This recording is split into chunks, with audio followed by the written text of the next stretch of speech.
Ecclesiastes 3:1 says, "To everything there is a season, a time for every purpose under heaven." So I want us to think about, what is our favorite season? Anybody want to say? Spring. And I'm pretty sure there's a reason why you like that season. Mine is fall. I like the fall because I like to see the colors of the leaves and how they're falling from the trees. And I think that's just a pretty sight. But for whatever reason you have your favorite season, we go through seasons in our spiritual lives as well. There's a time when you have to have storms. There's a time for calmness. There's a time when you need to replenish. Some would say that winter is a time to rest and replenish and just refuel. But winter is also a time when we experience winter storms depending on where you are.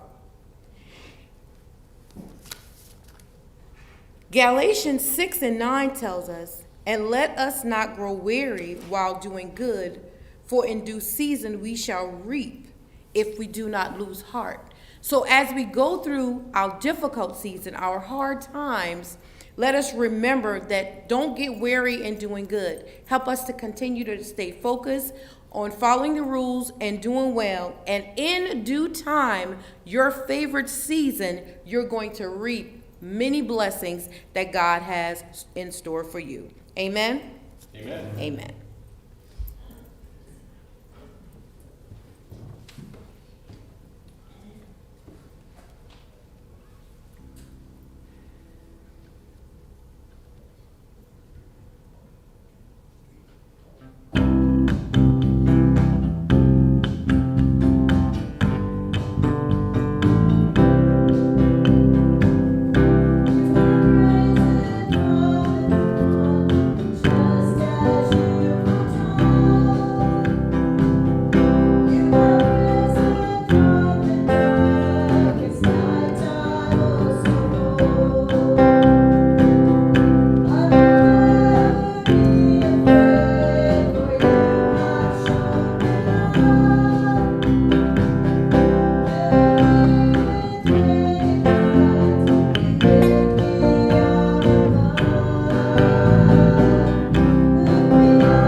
Thank you.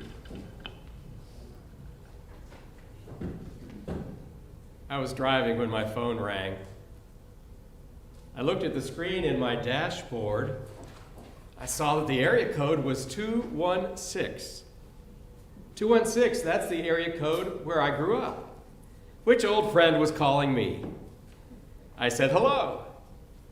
Silence.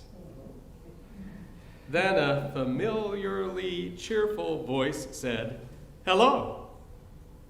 I've been told that the Northeastern Ohio accent is no accent, so the second hello seemed appropriate for my native region.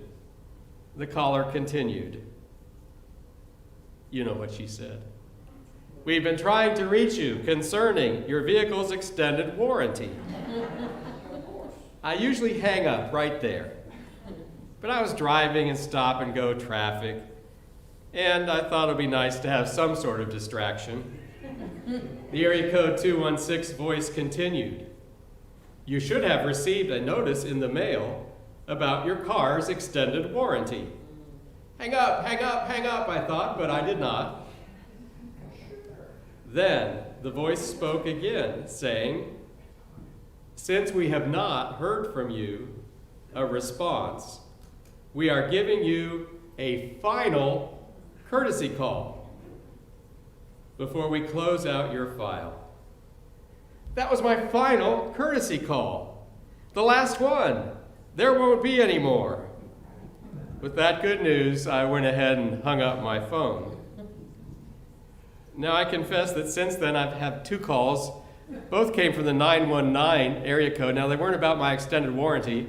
The first one was a recording that wanted to sell me final expenses insurance.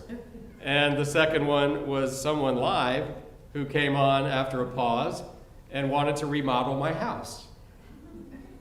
Last Sunday, we saw the repeat of the risen Christ's peace be with you call on doubting Thomas. Today, Jesus calls on the disciples again. Today is the 3rd Sunday of Easter, and as always, in the beginning of this Easter season, as we saw last Sunday, and as we saw the Sunday before that, the Scriptures present 2 truths, 2 givens.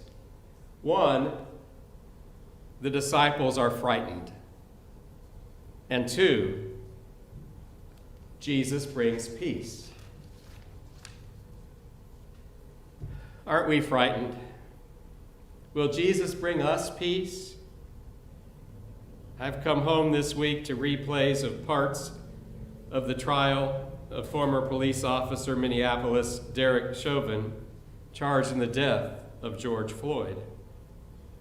Last Sunday night, there was another shooting in Minneapolis. Then Friday came that news interrupting the report on the trial that 8 people were shot and killed Thursday night at FedEx near the Indianapolis airport. This weekend, the news said that already this year in America, 147 people have been murdered in mass shootings. And I just heard today the number's gone up. To frightened disciples, Jesus brings peace. To a troubled world, Jesus brings peace. May it be so. Today's gospel lesson shows movement from talking about these things, where Luke 24:36 begins, to witnessing these things, to witnessing to these things, where today's gospel ends. It begins, they were talking about this. What is the this? What comes before this in Luke 24? It's the events of that first Easter morning. First, the women are perplexed that the stone has been rolled away from the tomb and are terrified by the appearance of angels who tell them, he is not here, he is risen. Second, they go back and tell the 11 disciples, and in Luke's gospel, upon hearing of the empty tomb and the he is risen announcement, Peter runs back to the tomb to check it out for himself. Third, in a story told only by Luke, 2 followers of Jesus are walking on the road to Emmaus, and Jesus comes and walks with them. And when they tell Jesus what has gone on in Jerusalem that weekend, Jesus interprets the scriptures to them. And upon their invitation, Jesus stays with them but only in the breaking of the bread is Jesus revealed to them as Jesus.